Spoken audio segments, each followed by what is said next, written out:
Mesure d'un coefficient de frottement. On considère le dispositif suivant. Le fil reliant les deux solides S1 et S2 de masse M1 et M2 est inextensible et de masse négligeable. On néglige la masse de la poulie et on prend G égale 10 N par kg. À la date T égale à 0, on lâche sans vitesse initiale le solide S2 de masse M2 égale 2 kg d'une hauteur H égale 1 mètre. Le solide S1 de masse M1 égale 6 kg s'arrête après avoir parcouru une distance H plus D égale 1,5 m sur le plan horizontal. Le coefficient de frottement entre le solide S1 et la table est mu. 1. Lors de la première phase de mouvement, le fil est tendu et le solide S2 n'a pas encore atteint le sol. Déterminez en fonction des données l'expression littérale de 1 l'accélération du solide S1, 2 la vitesse de S1 après avoir parcouru la distance H, 2 lors de la seconde phase, le fil n'est plus tendu. 1 montrer que le mouvement de S1 est rectiligne, uniformément retardé. 2 déterminer le coefficient de frottement solide mu entre la table et le solide S1 en fonction de M1, M2, H et D. 3 calculer mu. On va étudier le mouvement de S1 et S2 en deux phases. Pour la première phase, le solide S2 n'a pas encore atteint le sol et le fil est tendu. Donc le solide S1 est soumis à trois forces, son poids, la réaction et la tension du fil. Pour la deuxième phase, le solide S2 atteint le sol et le fil n'est pas tendu, donc n'exerce aucune force. Et par suite, le solide S1 est soumis à son poids et la réaction. 1, l'accélération de S1. Ici, puisque le fil est inextensible, les deux solides S1 et S2 parcourent la même distance pendant la même durée. Et à chaque instant, ils ont la même vitesse. Et ils ont la même accélération. Donc, premièrement, 1, l'accélération de S1. Donc, on va appliquer la deuxième loi de Newton. On applique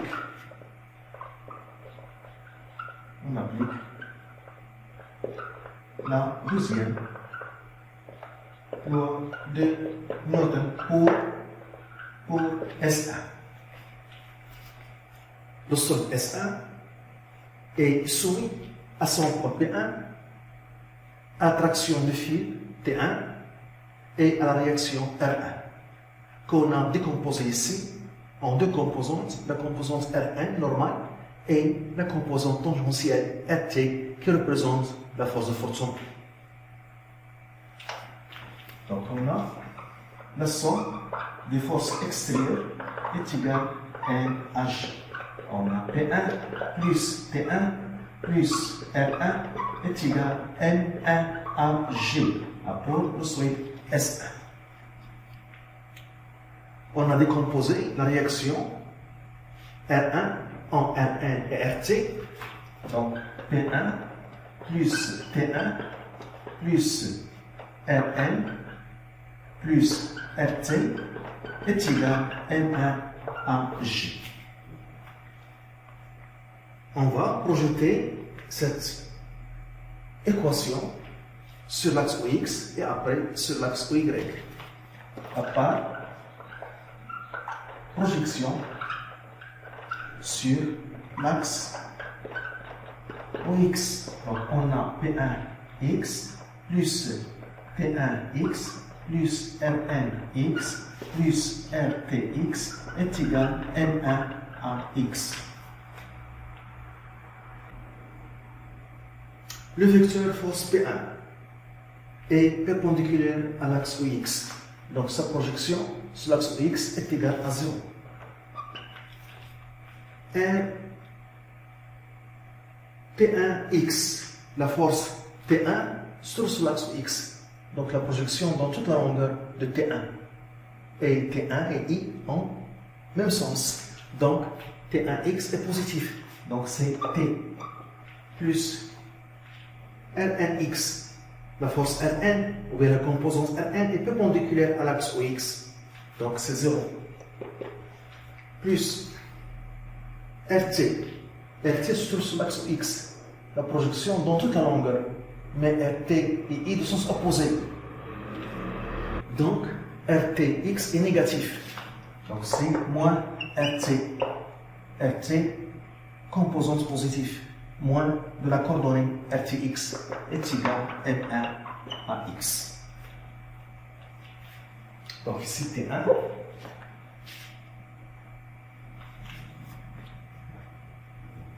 Donc T1 est égal à M1 à X plus RT. Plus RT. Et on a la relation qui définit le coefficient de fonctionnement, mu. Le coefficient de fonctionnement, mu, est défini par le rapport RT, la composante RT sur la composante Rn. Donc, RT est égal à mu fois Rn. Et on passe ici. Donc, on a T1 est égal à M1 à X plus mu Rn. Et on va chercher la composante Rn en faisant la projection de la deuxième loi de Newton sur l'axe Y. Par projection sur l'axe Y, on a P1 Y plus T1Y plus RNY plus RTY est égal à M1 à Y.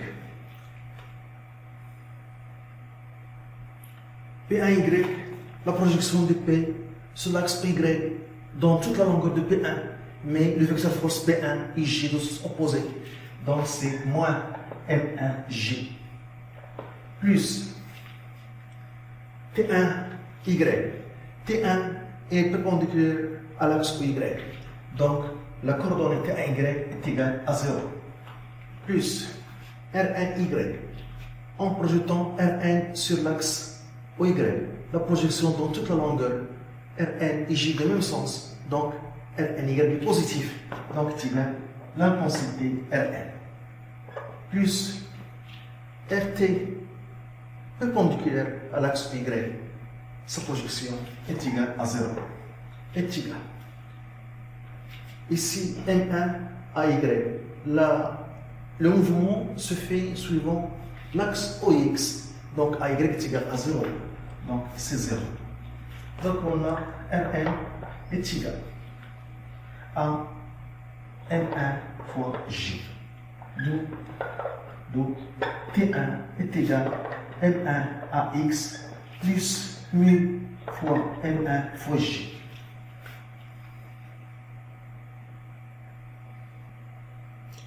Après ça, on va maintenant appliquer la deuxième loi de Newton pour S2. On applique la deuxième loi de Newton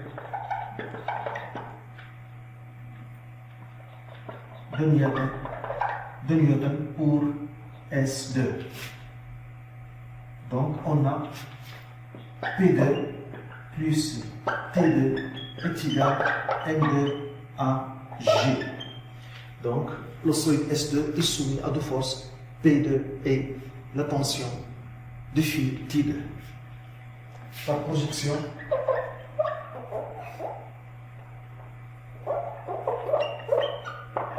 sur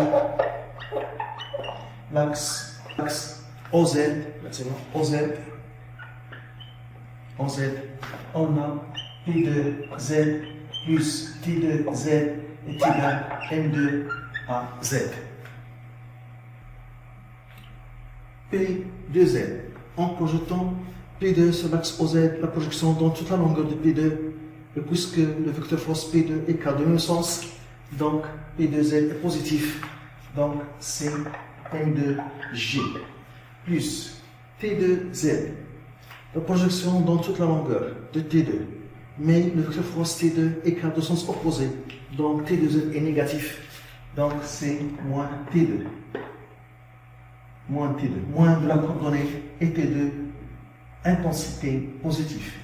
Donc est égal à M2 à Z. Donc T2 est égal à M2G moins M2 à Z. On a dit que le fil est inextensible. Donc AZ est égal à AX est égal à AX. Donc, puisque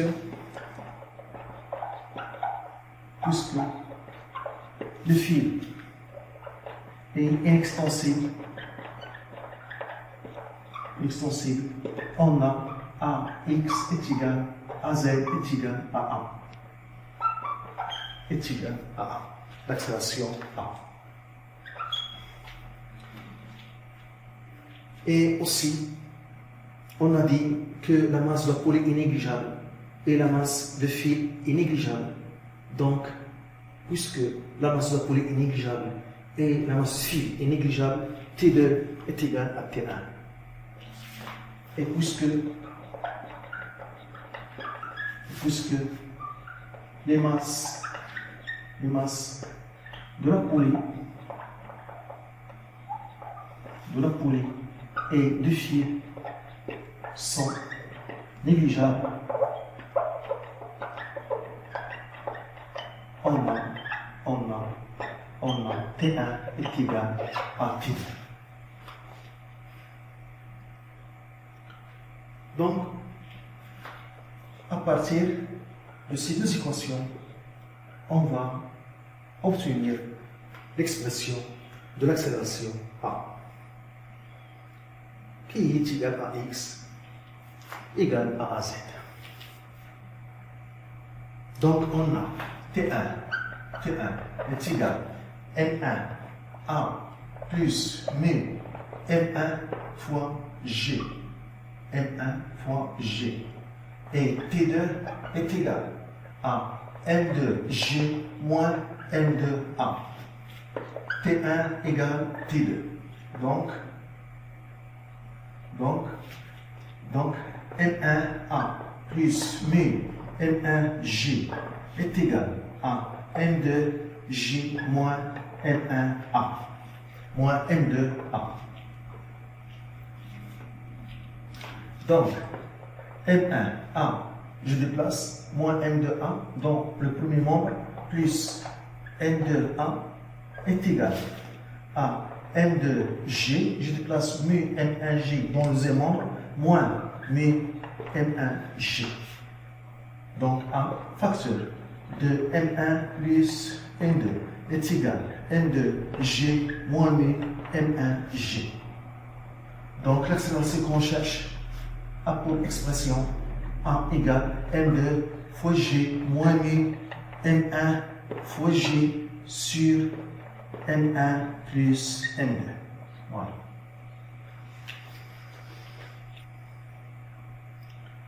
On peut ici factoriser par G.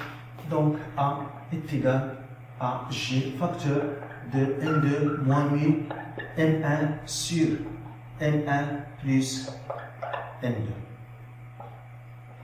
Voilà. Maintenant, la vitesse de S1 lorsqu'il a parcouru la distance H. Donc, deuxièmement, la vitesse de S1 lorsque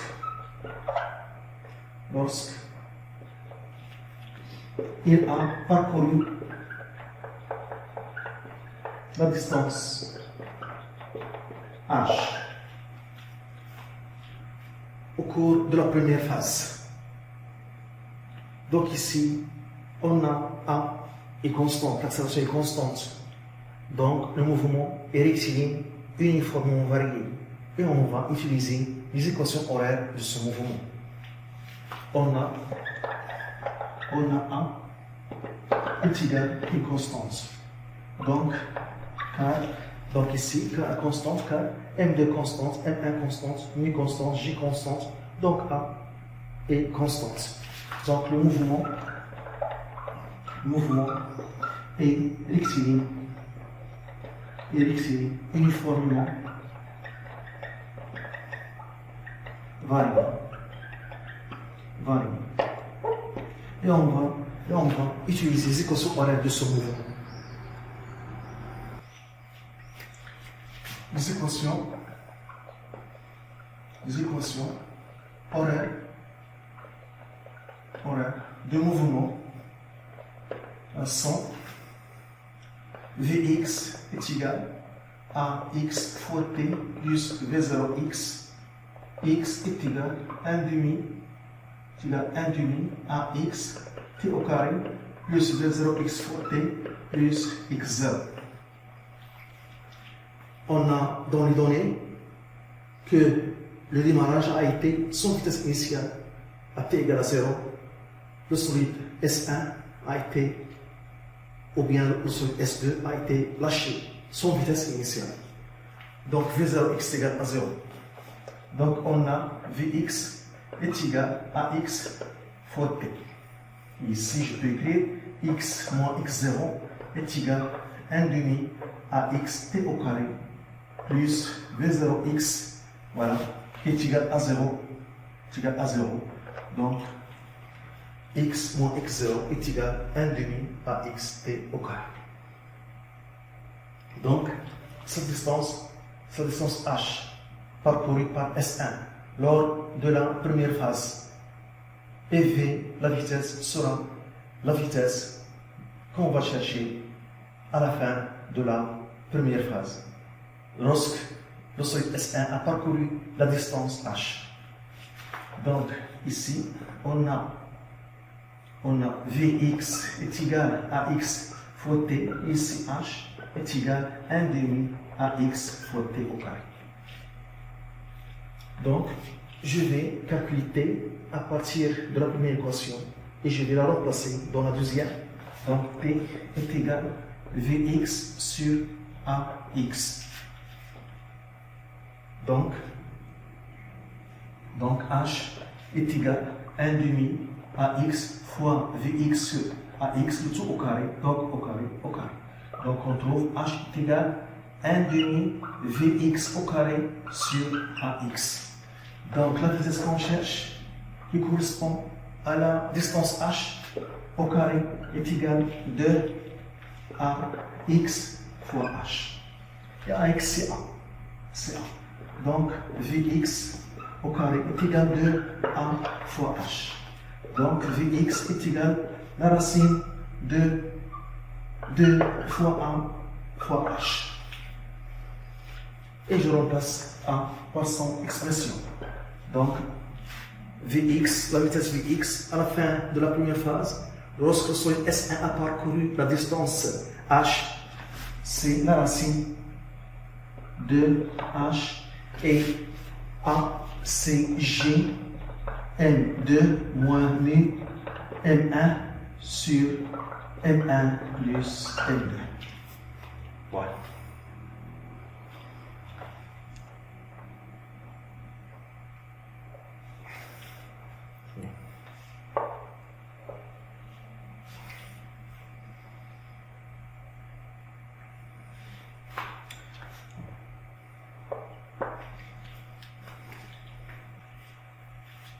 Deuxièmement, de 1, le mouvement de S1 pour la deuxième phase. De 1, le mouvement de S1 au cours de la deuxième phase. La deuxième phase. On applique la deuxième loi de Newton. On applique la deuxième loi de Newton. Donc la somme des forces extérieures appliquées est égale à M1 fois AG. Donc pour cette deuxième phase de mouvement, le solide S2 atteint le sol et le solide S1 va continuer son mouvement d'une distance D et il va s'arrêter. Lorsqu'il s'arrête, sa vitesse est nulle. Et on va choisir ici l'instant t égale à 0. C'est l'instant auquel le solide S2 arrive au sol. C'est l'instant auquel le solide S1 a parcouru la distance h. Les forces qui sont appliquées pour cette phase, pour cette deuxième phase, il y a uniquement le poids et la réaction R. Et la réaction R a été décomposée en Rn et en Rt, la composante tangentielle qui représente la force de frottement. Donc, lorsque le solide S2 atteint le sol, donc le filet n'exerce aucune force.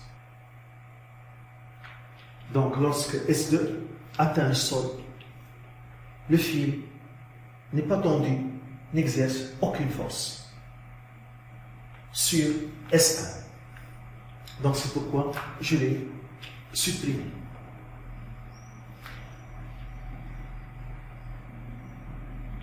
Donc, on a P1 plus R1 est égal à M1 à G.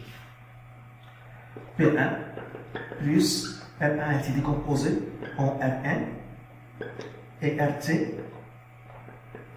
est égal à M1 à G par projection sur l'axe OX.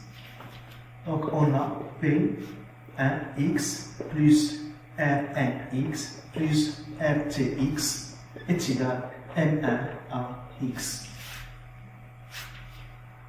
P1x est obtenu en projetant P1 sur l'axe OX. Donc P1 est perpendiculaire à l'axe OX. Donc c'est 0 plus Rn, la composante Rn est perpendiculaire à l'axe OX. Donc c'est 0 plus Rtx, la projection de Rt sur l'axe OX dans toute la longueur. Mais la composante Rt, le vecteur force Rt et I de sens opposé. Donc la coordonnée Rtx est négative. Donc moins Rt moins de la coordonnée qui est négative, Rt, la composante tangentielle positive, est égale à M1 à X. Donc on a AX est égal moins RT sur M1. Et on a précisé que RT c'est mu M1 fois J. Donc moins mu M1 fois J sur M1. Donc AX est égal à moins mu fois J. Donc constante et négatif. Et on a Vx est positif, car le solide S1 continue son mouvement dans le sens positif, le sens de I. Lorsque S2 atteint le sol, lorsque S1 a parcouru la distance H, S1 continue son mouvement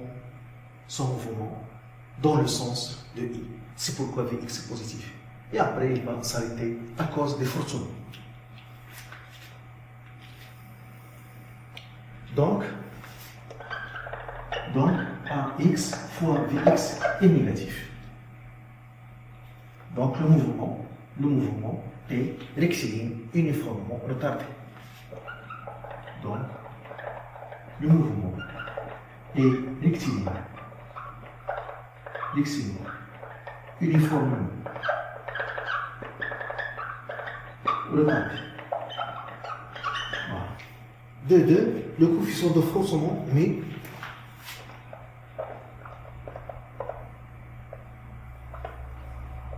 le coefficient de forcement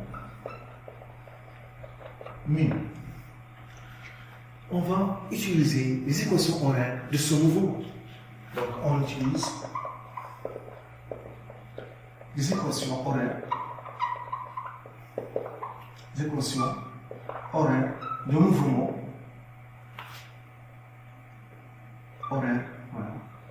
de mouvement. Donc on a Vx est égal à x fois t plus V0x et x est égal 1 demi à x t au carré plus V0x fois t plus x0.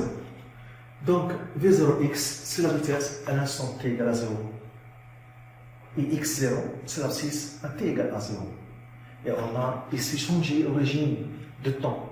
Donc pour cette deuxième phase, on a considéré que l'instant t égale à 0, c'est l'instant à laquelle S2 arrive au sol, atteint le sol. C'est-à-dire, l'instant t égale à 0, c'est l'instant à laquelle le solide S1 parcourt la distance h. Donc, V0x, c'est la vitesse lorsque S1 a parcouru la distance h qui a été déjà déterminée dans la question 1, 2. On a déjà déterminé l'expression de V0x. C'est la vitesse à la fin de la première phase. Vx, c'est la vitesse à la fin de la deuxième phase, qui sera nulle, car le corps S1 va s'arrêter à cause de fortune. Voilà. Donc, Vx égale à 0 est égal à x t plus V0x. Voilà. Et ici, je peux écrire x moins x0 est égal à 1 demi à x t au carré plus V0x fois t. Et cette différence, la distance parcourue lors de la deuxième phase. Pour la deuxième phase.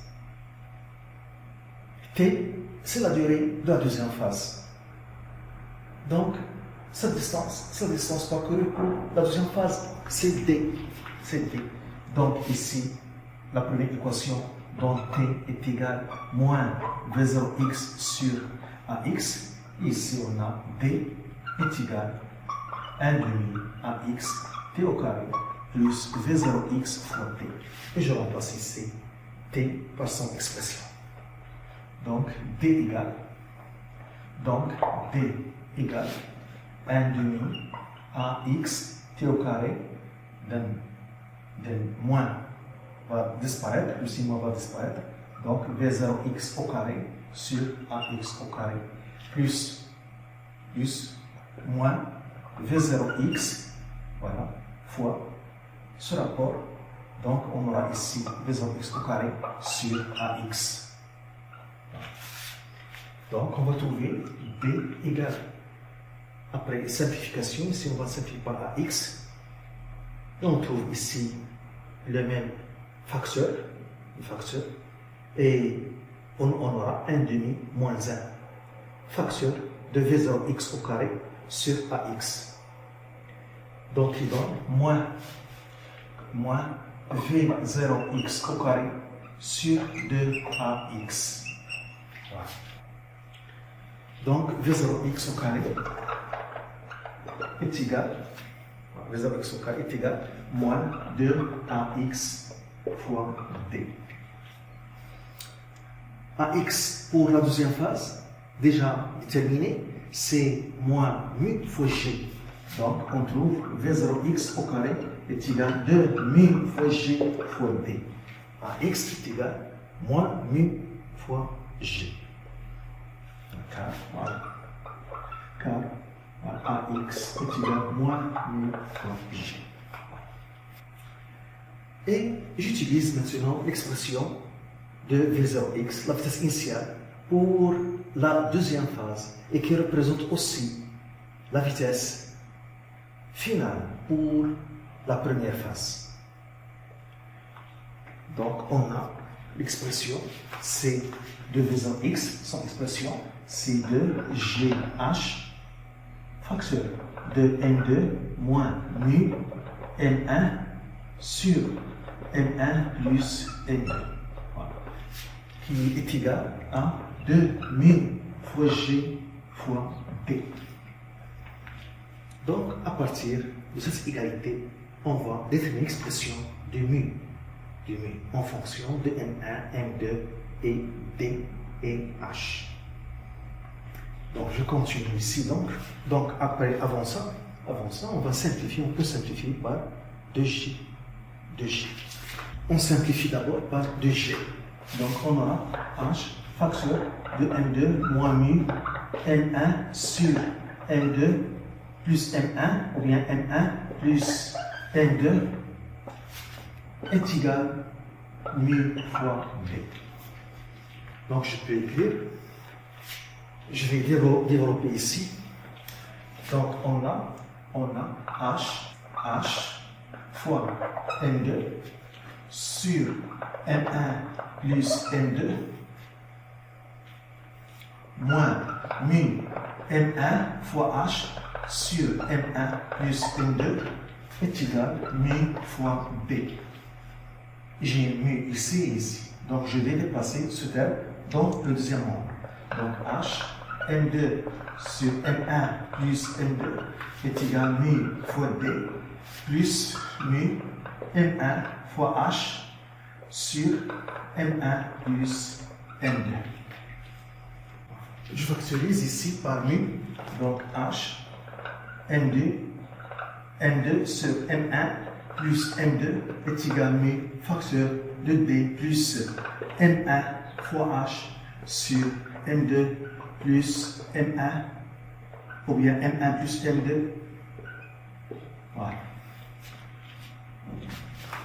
Donc H, M2 sur M1 plus M2 est égal à mu M1 plus M2 B M1 plus M2 plus M1 fois H. On simplifie par M1 plus M2. Donc H, M2 est égal à mu facteur de D M1 plus M2 plus M1 fois H. Donc, le coefficient forcément qu'on cherche, mu est égal à H fois M2 sur D facteur de M1 plus M2 plus M1 fois H. Voilà. C'est l'expression qu'on cherche de coefficient de forcément solide entre la table et le solide S1 en fonction de M1, M2, D et H. Maintenant, le calcul de mu de 3. Le calcul de mu, de coefficient. Donc, mu égal. Donc, on a dit H est égal à 1 mètre. On a dit que la masse M2 est égale à 2 kg. 2 kg. On a D, la distance D, on a donné H plus D est égal à 1,5 et H égale 1 mètre. Donc D est égal à 0,5. Donc 0,5 fois M1 plus M2. M1 plus M2. Donc c'est 8. C'est 8. On a dit que M2 c'est 2 kg et M1 c'est 6. Donc 6 plus 2 c'est 8 plus M1 qui est égal à 6 fois H1. Donc 6 fois 1. Donc on trouve mu égal à 0,2. Sans unité.